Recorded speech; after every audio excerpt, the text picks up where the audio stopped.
Hey everybody, it's your buddy Beard Grizzly, and today is a different look at something. I'm trying to get better about breaking up my topics a little instead of letting them go over 30 minutes or so, which, after last video, yeah, we would have been approaching that, or much worse. Sorry if it annoys some of you, but anyway, let's carry on. Well, last time we examined the written evidence that could exist for why the Black Armory is so important to the universe of Destiny. Today I wanted to look into visual evidence that existed. Now, I'll be the first to say that Bungie has been known to simply reuse models and assets, since making new models might be very tricky for their engine, or they could just be saving time. We've heard those arguments all over the place, and they still hold true for this video. I wanted to get that out there early, that all of this is subject to that stipulation. That said, some pieces are just very hard to overlook, and why I'm making this in the first place. There is also something that could and should be said of the artistic and militaristic values of the Armory versus the Awoken and our city-based lifestyle. The Armory is a forge.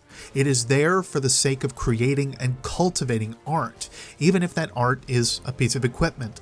The purpose of the Armory is to make working weapons, sure, but it also gives them options. Meanwhile, our groups in the city and the Awoken are more military organizations. We and they aren't necessarily worried about altered fire options, or different sights, or what looks nice, just so long as it fires, is easily serviceable, and doesn't jam up. Therefore, options aren't really the idea. What can be easily trained on, that's the end goal for a militia or a military. I could also reference the old Kvashtov cards, as well as we see someone working on and servicing a weapon that is built as a tool, not a piece of art. The Armory is a bit different, like a blacksmith in peacetime making a set of armor for a knight for a jousting tournament. I hope that analogy makes a bit of sense. Service rifles are not works of art.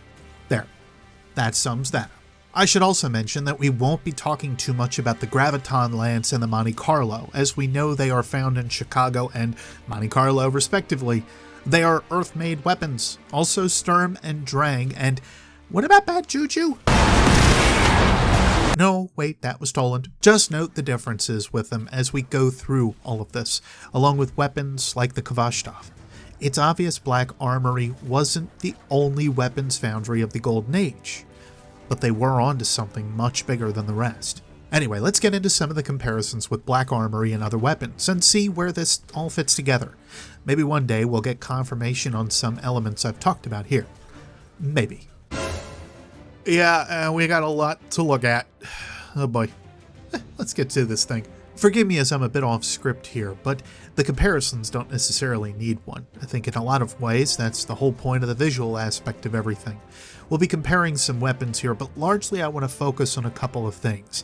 Tiger Spite and Ringing Nail being two weapons that really matter, and then of course Blast Furnace, Chattering Bone, and a few other weapons that really make sense as we go along. So let's dig into this here. The first thing that should be called up is the Tiger Spite's sight and the Mayrin RDS sight from the Black Armory weapons. Now, Ringing Nail isn't the only one to have this role, as Blast Furnace can also have it, and I believe a couple other weapons from Black Armory can as well. Overall, the look is very similar for this sight. Note the tall rails on either side, as well as the design of them, and note the similar figure inside the sights as well. The base rail system is also on the bottom, and this looks very similar to what we actually have with the Mayrin RDS, but that's mostly because of the way that the systems and the sights work for the Black Armory, as we'll kind of find as we go along. Again, don't just focus on the outward view of what the sight looks like, but look inside too. You'll see the pointed tips inside the Tiger Spite's sight, and you'll also find that that looks very similar to the Mayrin RDS sight. I just find this too hard to just pass off. It just looks very similar, and the arch design and everything like that, the Black Armory and the Awoken seem to have kind of taken to themselves. Again, it's really hard to pass this off visually. But speaking of Tiger Sight versus the Ringing Nail, we have to compare a couple other pieces besides. One is a kinetic weapon, the other is a solar weapon.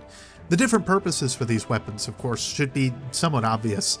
Ringing Nail is there as more of an energy-based system, while Tiger Spite is a kinetic system, though how they fire, how they sound, does make a big difference. Being kinetic, Tiger Spite's actually a little bit quieter, so for ease of use and running around and so on, it makes you a little bit harder to detect while you're out there.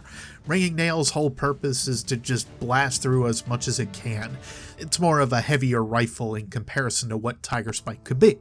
Both, however, are 450 AR, so they're going to have the same general standpoint in how they fire, shoot, etc., but their calibers are very different. The next is Chattering Bone and Blast Furnace. This is a little bit of an obvious one, though. One is a 3-round burst, the other is a 4-round burst. Different purposes for the same exact slot, but they are both very, very different weapons. The patterning to the frame of these weapons, however, looks very similar. We should actually call to question the ideas of the moving pieces or the shimmering design that Blast Furnace has, and then we look inside with the constellation type look that the Awoken have gone with. They honestly kind of match up pretty well, at least in my mind. The sights don't really match at all, but that's the one thing that could kind of disprove most of this, but yet it's the only thing that I've been able to find that really could disprove most of it. And speaking of sight systems, let's look at the Rasmussen ISA and the Retold Tale sight. If we compare the two of these, note a few things. The Rasmussen ISA is basically the base work of every other sight working that we have in the Black Armory weapons. If we look at the Retold Tale sights, the same can also be true of that. All they did basically was take the high rail system from the Tiger Spite sight, remove those outer rails, and you basically have the full iron sights of the Retold Tale. The Rasmussen ISA is, again, just a base level sighting. It does have the hologram on the inside, yes, but the holo projection is actually similar to what we sort of see with Retold Tale as well. I just find this, again, really hard to push away and push off. This whole idea of variation with very little design trait changes, etc., that fits the idea of service rifle versus a forge rifle and options. And I think that's where most of this could actually kind of bore itself from. Another fun one is Twilight Oath versus Tatara Gaze. One is arc, one is solar. Both have only barrel change options, which I find very interesting. Both have long set scopes as well, or at least have options for. I know Twilight Oath can get some different rolls and so on, however. Twilight Oath's body is kind of interesting, however, because it shows off something that some of the other Awoken weapons also show off. It looks similar to the New Age Black Armory shader that we see. This black ridging that you see kind of makes me think that they kind of modeled those weapons off of that and just changed their own look to it. But again, that's visual comparison, doesn't necessarily mean so.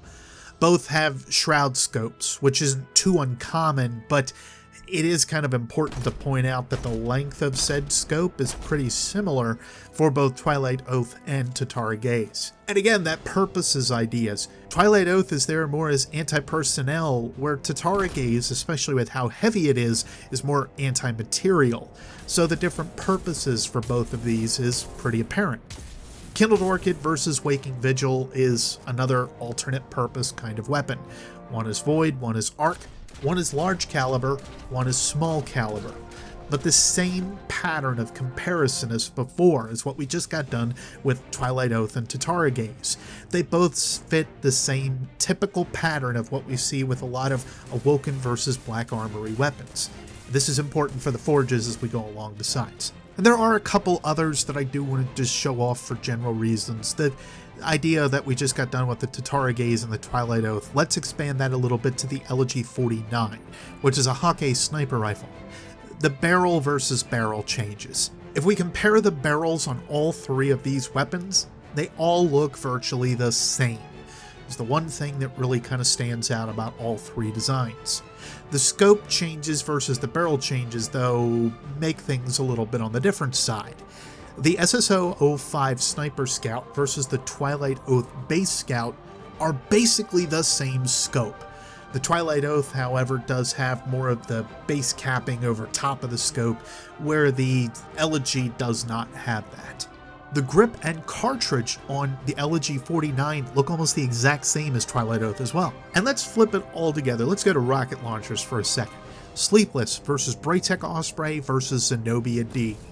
Zenobia and Sleepless match together fairly well.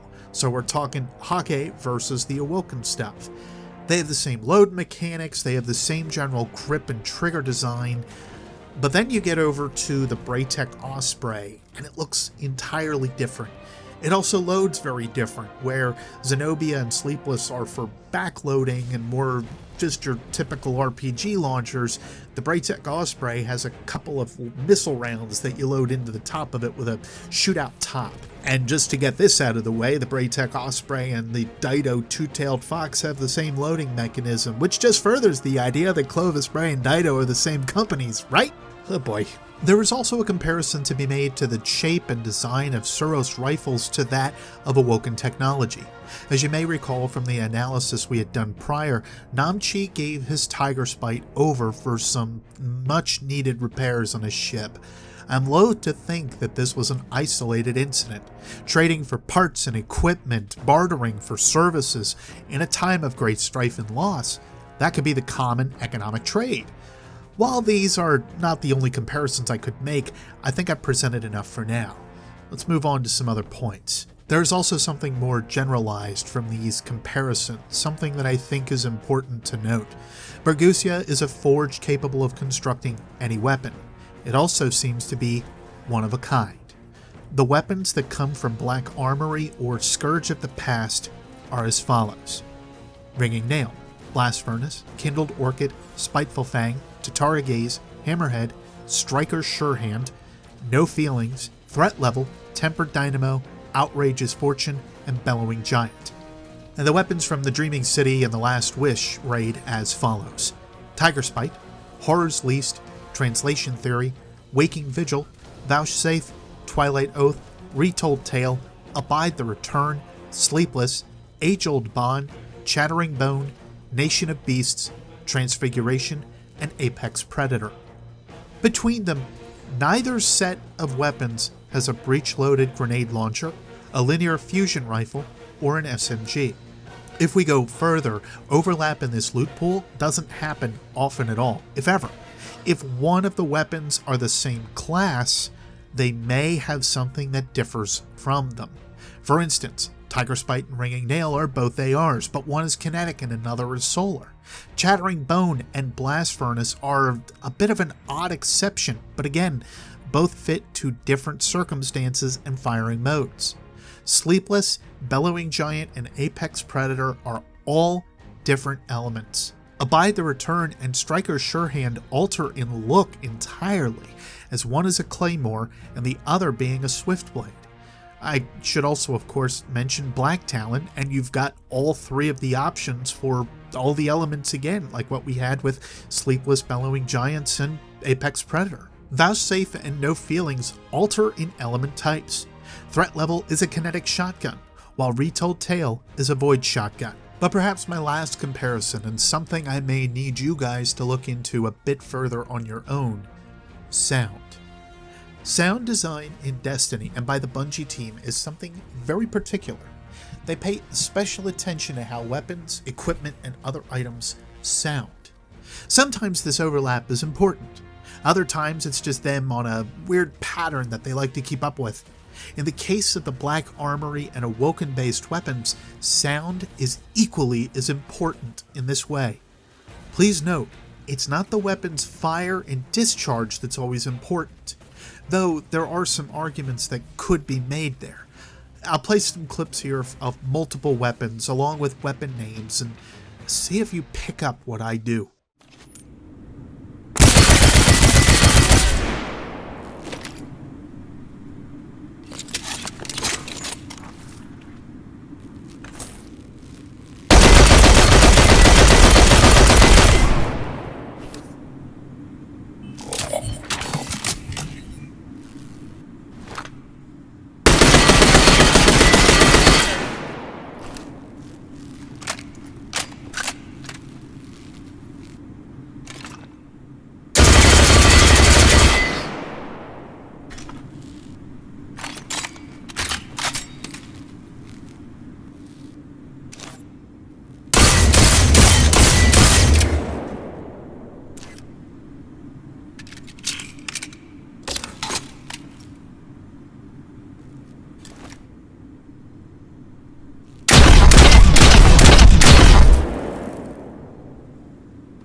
Obviously, we have exotics and some of them sound exotic and run on different internals or AI or something that gives them varying sounds. I just find it funny that the varying equipment types we have, Dark Age, City Age, or otherwise, the Black Armory and Awoken Gear are the only major weapon sets among all weapons to have priming sounds. Vice, of course, has a power cell that they run on, and arguments can be made for fusion rifles, but these are specific weapons and equipment. They are not entire lineups. And this doesn't even show off the entire lineup of all of the collections of weapons that are out there. So keep listening. You might be surprised what else follows this general play as time goes on, especially with Season of the Drifter, the season right after Season of the Forge, and now currently with Season of the Dawn equipment not having really any sounds at all, and after the Shadowkeep main equipment having a bunch of underlying reload sounds, mostly because of course, Hive whispers and so on. Again, Bungie is rather particular. I can understand the idea of reskins and such impacting how this can shape or hinder the theory, but it's at least a worthwhile idea to point out. So, after all of that, I hope you guys have a better idea of where I'm coming from with all of this. The sounds, the imagery, the written evidence, all of it points to the Black Armory being one of, if not the most important element that the city has to thank for our survival within Destiny's universe. I'm interested to see where you guys land with this. I understand that some points are weak, while others are incredibly backed up, but hey, perspective is a pretty intense tool. If you'd like to be involved in future discussions, you know the buttons to press, along with the other buttons to tell me what you thought of this.